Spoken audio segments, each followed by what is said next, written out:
4장 1절에서 4절 말씀입니다. 사도행전 4장 1절에서 4절 말씀. 우리 같이 읽겠습니다. 시작. 사도들이 백성에게 말할 때에 제사장들과 성전 맡은 자와 사두개인들이 이르러 예수 안에 죽은 자의 부활이 있다고 백성을 가르치고 전함을 싫어하여 그들을 잡음에 날이 이미 저물었으므로 이튿날까지 가두었으나 말씀을 들은 사람 중에 믿는 자가 많으니 남자의 수가 약 5천이나 되었더라. 아멘. 예, 우리가 오늘 사도행전 이제 세 번째인가요? 네 번째 시간인데요. 사도행전은 처음에 시작이 상당히 좀 화려하다고 해야 되나?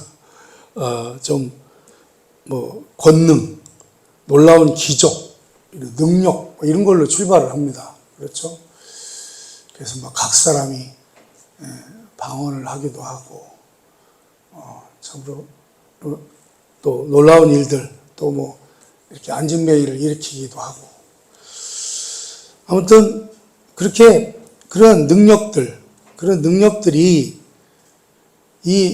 그렇게 시작이 그렇게 됐으면 점점점 그게 폭발력이 있어서 더 그렇게 될 것이라고 이렇게 생각을 해야 되는데, 사실은 그렇지 않아요. 사도행전을 우리가 쭉 읽어보시면 이렇게 일어난 일들이 조직화되고 세력화되지를 않고, 그 폭발성이라고 하는 것도 이렇게 식어든다 그럴까요? 그렇게 됐다는 거예요. 요즘 그 선거 뭐라 그러죠? 부정선거 때문에 언론이나 정치하는 사람들은 부실선거라고 하더만은, 여러분, 부실선거나 부정선거나 그게 똑같은 거죠, 사실. 그래서 지금 그 선거 표가 없어가지고, 표가 모자라서 투표를 못 하신 분들이 이제 많이 나오는 바람에, 지금 그 잠실인가요? 거기가 올림픽 공원인가? 거기서 어마어마하게 지금 청년들, 2030 청년들이 모여서 지금 이제 시작을 했는데, 거기는 그런가 봐요. 점점점 이렇게 더 폭발력이 있어지나 봐요. 점점 더 이렇게 해서 이번에는 기필코 이 잘못된 부정을 바로 잡아야 되겠다라고 하는 우리 청년들의 그런 열기가 있는 것 같습니다. 여러분, 사도행전에 보면요, 그 예수님의 12제자들은 어떻게 되나요? 12제자들은 하나씩 둘씩 잡혀서 죽어요. 다 순교를 당합니다. 그리고 결국 예루살렘 교회는요, 와해가 돼버려요. 성령과 지혜가 충만해서 뽑혔던 7 집사들도 어떻게 됩니까? 몇 가지 일을 한 외에는 다 죽고 없어졌다. 이렇게 말할 수 있습니다.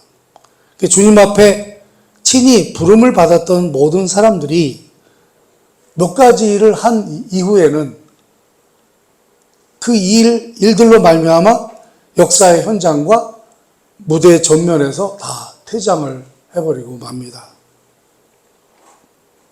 그래서 사도행전의 전개는 12사도, 예루살렘 교회 7 집사 이런 것에서부터 출발해가지고 시작해서 바울이라고 하는 한 사람으로 기록이 축소되고 소멸돼 가는 것을 우리가 볼 수 있습니다. 사도행전을 쭉 읽어보시면 그렇습니다. 그래서 사도행전을 읽어보면요, 그 절반 이상의 기록이 다 누구에 대한 기록이에요? 바울에 대한 기록입니다. 바울. 그래서 우리가 사도행전을 바울행전이라고도 하고 그러는데, 여러분, 사실은 사도행전은 여러분, 성령행전이라고 하는 게 제일 정확합니다. 예, 그런데 아무튼 그래서 이렇게 그러면 바울은 그럼 끝에 가서는 잘 됐느냐?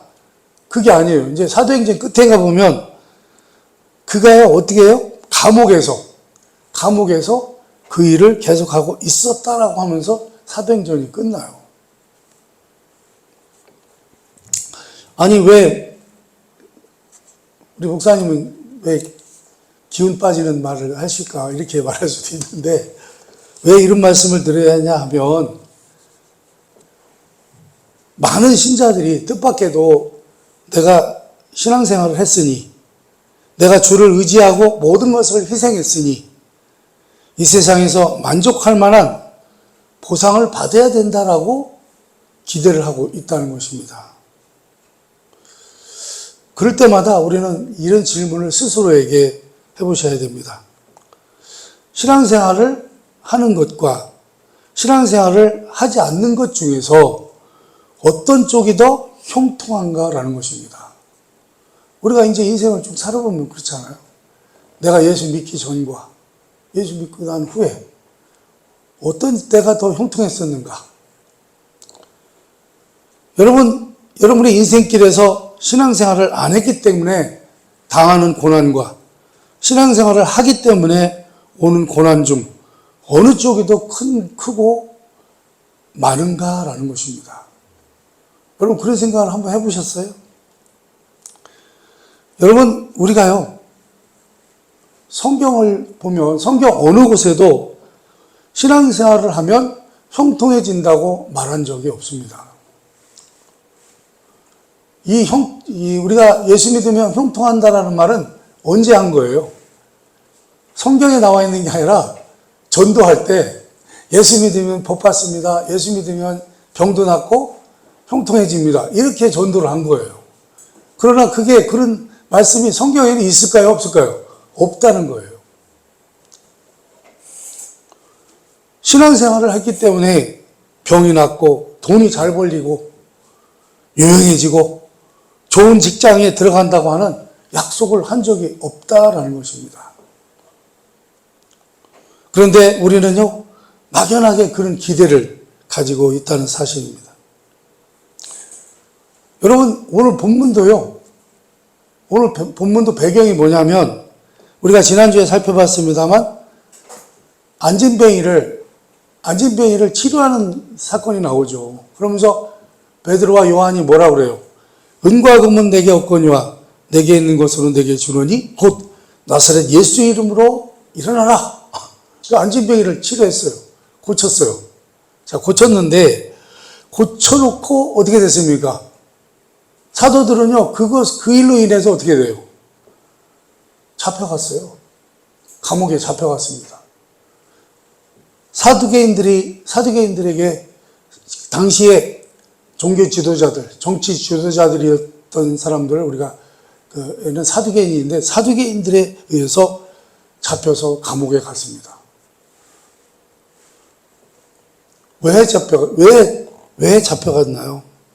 오늘 여기에 보면 사두개인들은 뭘 싫어해요? 우리 예수님에 대한 이야기를 전하는 것을 싫어해요. 예수님의 부활, 예수님이 부활이 있다고 하는 것을 싫어해요. 그래서 그것을 예수님의 부활을 백성들에게 가르치고 전하는 것을 싫어합니다. 여러분 왜 싫어했을까요? 여러분 여기서요 우리는 이제 그렇다면 신앙인이 무엇인가? 세상을 우리가 어떻게 걸어가야 하고 성경이 어떻게 우리에게 요구하고 약속하고 있는가에 대해서 우리가 분명한 눈을 가져야 된다라는 것입니다. 여러분, 사실은 이 세상은 우리에게 있어서, 우리 믿는 자들에게 있어서 이 세상은 어떻습니까? 영원한 곳이 아니죠. 이 세상은요, 곧 없어질 곳이다라고 생각할 수 있습니다. 여러분, 뭐든지 시작이 있으면 뭐가 있어요? 끝이 있죠. 우리 지구도요, 시작이 있으면 끝이 있습니다. 그래서 이 지구도 언젠가 멸망을 하게 되겠죠. 사라질 날이 오게 되겠죠. 그런데 우리가 지난주에 살펴본 것처럼 우리가 베드로의 설교를 통해서 그걸 알 수 있었죠. 성령님이 강림하신다는 의미는 어떤 의미가 있다고 그랬어요? 말세라고 하는 의미가 있다고 그랬죠. 여러분, 말세라고 하는 의미는 뭐예요? 우리가 지금 어디에 살고 있다는 거예요? 끝자락에 살고 있다는 거예요. 이제는 이 지구가 멸망할 끝자락에 서 있다는 거죠. 끝자락에 와 있다는 것입니다. 그래서 우리가 이 세상은 곧 없어질 거라고 하는 것을 알아야 되고요. 그리고 우리는 이제 영원한 나라로 부름을 받을 것이라는 거예요. 우리 믿는 자들은. 그렇죠? 우리는 어디로 부름을 받아요? 이 없어질 세상에 부름을 받는 게 아니라 영원한 나라로 부름을 받을 것이라는 것입니다. 그래서 우리 하나님께서는 그 뜻을 가지고 우리를 다 하나님 나라로 인도하시기 위해서 하나님께서는 그 뜻을 가지고 계시고 지금도 어떻게 해요? 진행하고 계시다라는 것입니다. 그러나 여러분, 이 세상은요, 아직도 누가 다스리고 있습니까? 공중 권세 잡은 이 어둠의 세상 주관자들이 다스리고 있습니다. 여러분, 그렇다고 해서 이 세상에 그런 어둠의 주관자들이, 악한 영들이, 그들이 하나님의 뜻을 방해할 수 있다고 하는 뜻은 아닙니다. 사실은 우리를 구원하는 데 있어서 우리 하나님께서는 또 이들을 사용하시기도 하죠. 하나님께서 당신의 방법으로 신자들을 불러내시고 완성하시고 하나님 나라를 건설하신다고 하는 것을 잊지 않아야 한다라는 것입니다. 여러분, 사도들이 잡아들인 제사장, 사도들을 잡아가지고 이제 감옥에 집어넣은 그들은 누구냐라는 것입니다. 그들은 오늘의 말씀에 보면 제사장, 성전 맡은 자, 사두개인들이었는데 이 사람들은 어떤 사람이었는가 한번 보겠습니다. 요한복음 11장 47절에서 48절 말씀을 한번 더 보겠습니다. 한번 읽어봅니다. 시작. 이에 대제사장들과 바리새인들이 공회에 모으고 이르되 이 사람이 많은 표정을 행하니 우리가 어떻게 하겠느냐. 만일 그를 이대로 두면 모든 사람이 그를 믿을 것이요. 그리고 로마인들이 와서 우리 땅과 민족을 빼앗아 가리라 하니. 아멘. 여러분, 이 요한복음의 내용은 언제 사건이냐면 예수님께서 죽은 지 사흘이나 된 나사로를 살리신 그런 사건이에요. 예수님께서 마리아의 오빠죠. 마리아의 오빠. 우리 예수님과 친구처럼 지냈던 나사로가 죽었어요. 왜 죽었는지는 모르지만 죽었는데 예수님이 연락을 받고 오셔서 이 나사로를 살리셔요. 죽은 지 나흘이나 됐습니다.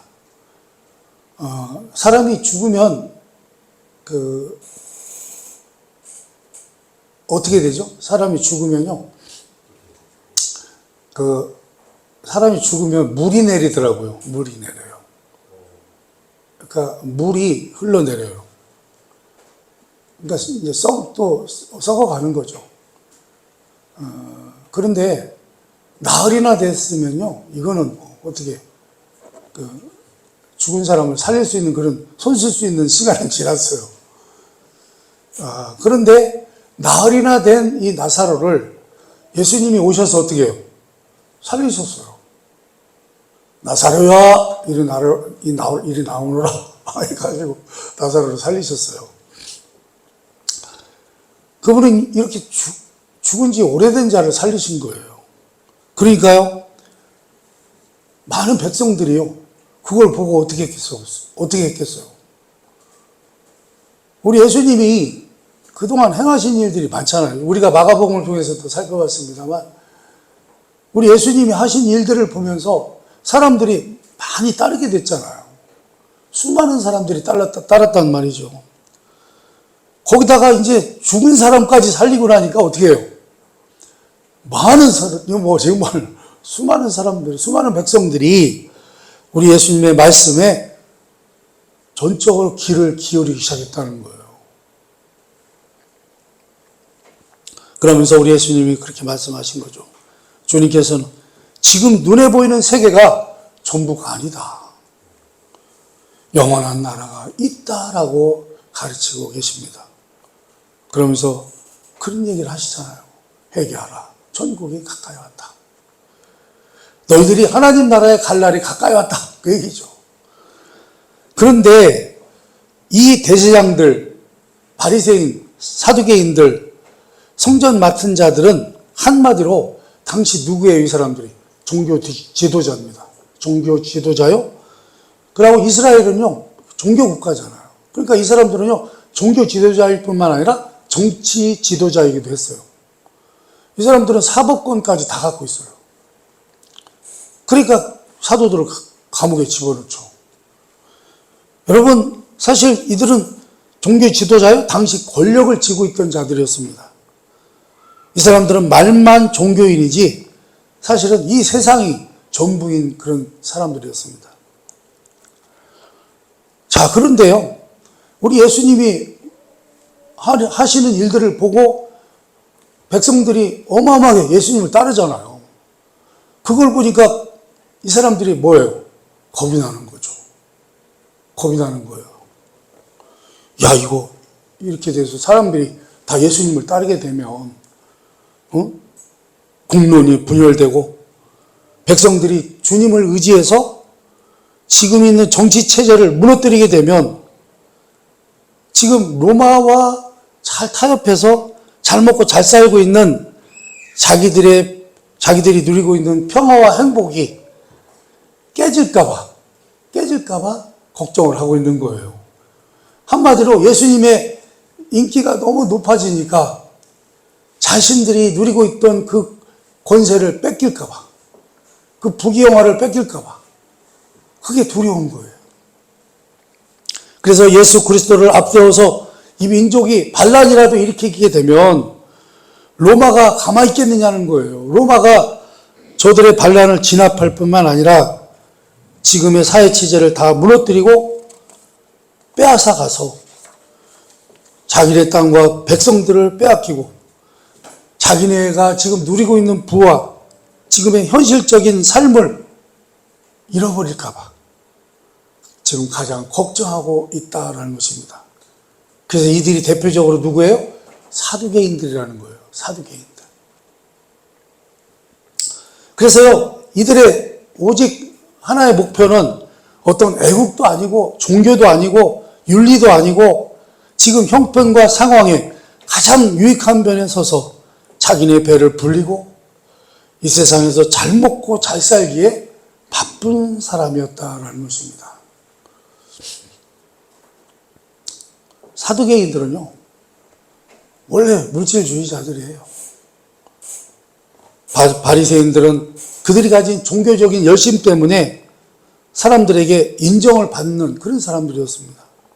대제사장들은 그때 종교적인 체제로서 자신들의 뭐라고 할까요? 안녕을 누리고 있는 그런 자들이었는데 이 세상에서의 삶이 그러니 평안하기를 바라는 그런 사람들이었어요. 그냥 이대로만 살게 내버려둬라. 그러니 예수님의 가르침을 싫어합니다. 그 가르침 때문에 지금 사회체제가 붕괴돼서 자기네들이 가졌던 지금의 유익들, 부귀영화를 누리고 있는 것들을 잃게 될까봐 걱정하고 있는 것입니다. 그러니요, 이 사람들은요, 지금 뭘 잊고 있어요? 자신들이 내세 이 땅을 떠나게 됐을 때 하나님 앞에서 어떤 심판을 받을 것인가는 걱정을 안 했다는 거예요. 그냥 살아있는 동안에 내가 이 세상에서 잘 먹고 잘 사고 자존심을 세우며 사는 것, 이거밖에는 관심이 없었다는 거예요. 그래서 지금 자신들이 누리고 있는 자리가, 이 자리가 흔들리는 것이 어때요? 제일 싫었다는 거예요. 겁이 났다는 거예요. 그 일에 가장 방해가 되는 게 누구예요? 예수였다는 거예요. 우리 예수님이었다는 거예요. 그리고 지금은 누구예요? 예수님을 따르던 제자들이 자신들에게 가장 방해가 되는 존재였다는 거예요. 그래서 마태복음 16장 1절에서 4절 말씀을 또 한번 읽어봅니다. 시작. 바리새인과 사두개인들이 와서 예수를 시험하여 하늘로부터 오는 표적을 보이기를 청하니 예수께서 대답하여 이르시되 너희가 저녁에 하늘이 붉으면 날이 좋겠다 하고 아침에 하늘이 붉고 흐리면 오늘 날이 굳겠다 하나니 너희가 날씨를 분별할 줄 알면서 시대의 표적은 분별할 수 없느냐. 악하고 음란한 세대가 표적을 구하나 요나의 표적밖에는 보여줄 표적이 없느니라 하시고 그들을 떠나 가시니라. 아멘. 이 바리새인과 사두개인들은요, 예수님의 가르침에 대해서 정면 충돌을 하고 있습니다. 왜냐? 어떻게 하든지 예수님의 가르침이 틀린 것이다. 잘못된 것이다. 진리가 아니다. 이렇게 해서 예수님을 따르던 백성들에게 어떻게 해요? 예수님을 따르지 못하도록. 예수님을 전하는 그 제자들의, 그 사도들의 말을 따르지 않도록, 뭐라고 할까요? 배신하도록, 또 떠나가도록, 변절하도록. 그래서 그렇게 해서 자기들의 체제를 지키고 싶었던 거죠. 그래서 우리 예수님이나 제자들이 전하는 것은 잘못된 것이다. 잘못된 것이다. 이렇게 하는 거죠. 지금 이런 일들이 우리나라에도 지금 많이 일어나고 있죠. 이러한, 참으로, 음모론이라고 그러나요? 잘못된 일들이 어마어마하게 일어나고 있습니다. 그래서 여러분, 이들은요, 예수님을 자주 공격하러 왔어요.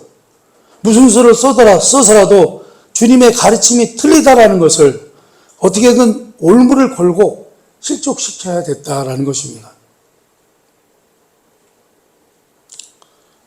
지금 어떻게 보면 우리 대한민국 국민들이 처음에 그 윤석열 대통령이 계엄을 선포했을 때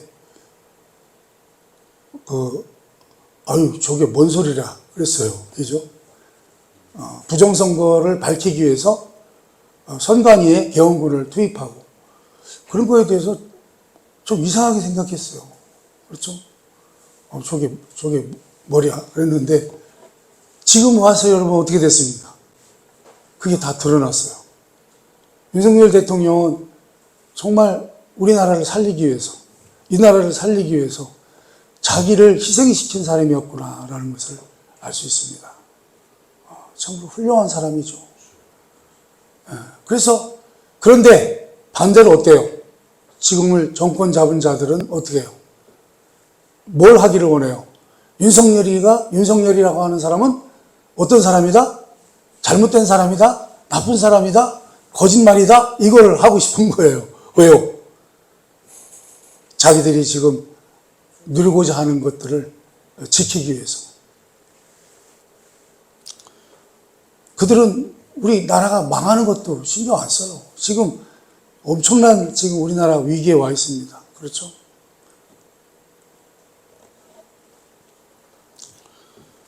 마태복음 5장 11절에서 12절을 한번 또 보겠습니다.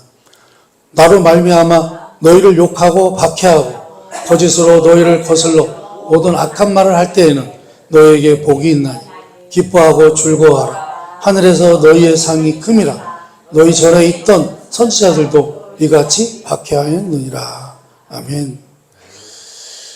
신자된 가장 중요한 표는요, 세상이 우리를 싫어하고 핍박한다는 사실입니다. 세상을 제대로 살기 위해서 제일 필요한 방법이 무엇인가를 생각해 보시기 바랍니다. 여러분, 세상은 우리 보고 어떻게 살라고 합니까? 세상은요, 우리 보고요, 양보하지 마라, 지지 마라, 약해지지 마라, 정직하지 마라라고 우리에게 사는 방법을 알려줍니다. 기회 있을 때 쟁취하라. 그렇지 않으면 못 산다. 못 이긴다. 우리가 이 세상을 살아가는 데 있어서는 뭐예요? 정직한 것 필요 없다. 내 사전에는 정직도 없다, 양보도 없다. 미덕이나 윤리는 집어치우고 일단 우겨라. 우리나라 정치하는 사람들은요, 무조건 우기죠. 무조건 거짓말 해놓고 걸리면 우겨요. 이것이 이 세상이 우리에게 요구하고 있는 것이 아니냐라는 것입니다. 그러나 성경은 우리에게 요구하는 것이 무엇입니까? 성경은 우리에게 뭐라고 요구하죠? 내 이웃을 내 몸과 같이 사랑하라. 원수가 줄이거든 먹여라. 악을 악으로 갚지 말아라. 하늘에 썩은 미랄이 되라고 말씀합니다. 그러니 여러분, 우리는요, 세상에서요, 대접받을 일이 없어요. 세상에서는 우리를 보고 뭐라고 그래요? 그러니까, 바보라고 하죠. 저것들은 세상 사는 방법을 몰라. 그러나 여러분, 우리는 이 땅이 아니라 하늘에 보물을 쌓는 자로 살아야 할 것입니다. 우리를 은밀히 보시는 하나님 앞에 서 있는 자로 살아야 할 것입니다. 그렇게 산다면 세상은 우리 앞에서 흔들리게 되는 것입니다. 그러니 세상을 부여잡고 예수를 못 보게 하고 진리를 못 보게 해서 우리를 지옥으로 보내려고 하는 공중 권세 잡은 자들이 빛으로 살며 의로 살며 진리로 살아가려고 발버둥 치는 우리 믿는 자들을 좋아할 리가 없다라는 것입니다. 여러분, 잘 먹고 잘 살기 위해서 신앙생활을 하십니까? 그렇다면 우리는요, 사두개인과 조금 더 다를 바가 없다라는 사실입니다. 오늘날 우리 한국교회의 가장 큰 문제가 무엇입니까? 우리 신자들이요, 영혼을 향해서 가고 있지 않다는 사실입니다. 영원한 나라를 위해서. 우리가 영원한 삶을, 우리의 영원한 생명을 향해서 나아가고 있지 않다는 사실입니다. 진리와 생명의 길에서 떠나 있다는 사실입니다. 결국 교회는요, 우리가 무당에 가서 얻는 부적을 얻으러 가는 곳이 되고 말았습니다. 정치를 하는 곳이 되고 말았습니다. 하나님을 알고 하나님을 섬기고 그분에게 복종하기 위해서가 아니라 내 인생에서 잘 먹고 잘 사는 것 때문에 필요한 하나의 방법이 되고 말았다라는 것입니다. 그러면 여러분, 만약에 우리가 그렇다면 여러분, 우리는 바리새인이요, 우리는 사두개인이라는 것입니다. 사랑하는 여러분, 모든 사람 앞에 신앙인으로 제대로 살아가시기를 바랍니다. 여러분은요, 사람들이 여러분을 보면서 저 사람은 우리와 사는 방법이 다르다고 하는 것을 보여줘야 하는 것입니다. 그리고 그 일로 말미암아 고통당하실 것을 각오하셔야 되는 것입니다. 그것이 여러분의 기쁨이 되셔야 하고 자랑이 되셔야 한다는 것입니다. 여러분, 주께서요, 우리를 통해서 하시려고 하는 일들, 여러분 각자에게요, 각자를 통해서 우리 주님이 하고자 하시는 일들이 있어요. 그 하시려는 일들을 할 수 있는 할 수 있는 여러분이 다 되시기를 바랍니다. 성경이 말씀하는 것 같이 공중의 권세 잡은 자들과 싸우기 위해서 여러분 마주 서야 된다라는 것입니다. 우리가 영적 전투에서 살펴봤습니다만 우리의 싸움은요, 혈과 육의 싸움이 아닙니다. 우리는 하나님의 전신갑주를 입고 신자로서 살아가는 것입니다. 여러분, 소돔과 고모라 성의 멸망이 의인이 10명이 없었기 때문인 것을 기억하시기 바랍니다. 여러분, 우리 지금 한국이요, 우리 대한민국이 이렇게 망해가는 것도 어쩌면 지금 대한민국에 의인 10명이 없기 때문이다라는 것입니다. 지금 이 나라, 이 민족, 이 사회에 필요한 것이 그것입니다. 뭐가 필요해요? 의인 10명이 필요하다라는 것입니다. 우리의 삶, 우리의 신앙, 우리의 운명을 주님 앞에 호소하시고 매달리시고 바른 길로 돌아오시기를 바랍니다. 주님께 구하시고 간절함으로 그 답을 얻어내시고 열심으로 남은 생애를 전력 투구하시기 바랍니다. 성경이 요구하는 것 같이 첫째된 계명을 지키시기 바랍니다. 뭡니까? 내 마음을 다하고 목숨을 다하고 다시요? 내 마음을 다하고 뜻을 다하여 목숨을 다하여 주 너의 하나님을 사랑하라는 명령 앞에 순종하는 여러분이 다 되시기를 주님의 이름으로 축원합니다. 기도하겠습니다.